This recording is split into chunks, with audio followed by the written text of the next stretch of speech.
In a private coaching recently, the student I was working with, we were working on a Chekhov play, or an adaptation of a Chekhov play. And she was expressing that she was concerned about losing the truth. And I said to her, I was like, let me offer this, which is probably going to be a little bit challenging for you to wrap your head around in the moment. But the high level of concern that you have for whether it is truthful or not is almost certainly guaranteeing that it's not truthful. If you are aware that you are in a scene when you're in a scene, and whether it is successful or not, whether it is truthful or not, whether it is honest or not, it is not truthful, it is not honest, because you are acting it.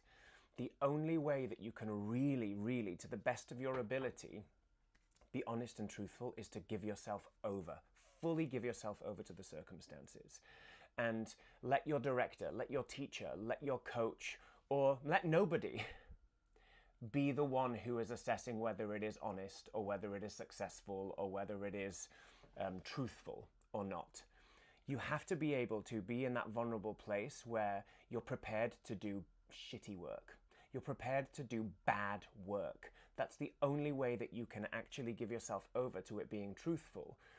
The fear of it not being truthful is the fear of it being bad, right? The fear that's an attempt to try and protect yourself from the vulnerability of being an artist. You're an artist, which requires vulnerability. It requires courage. It requires bravery. It's the reason I love what I do as a teacher and as a director, is because I also know as an actor how much courage it takes to get into the arena, to quote Brene Brown.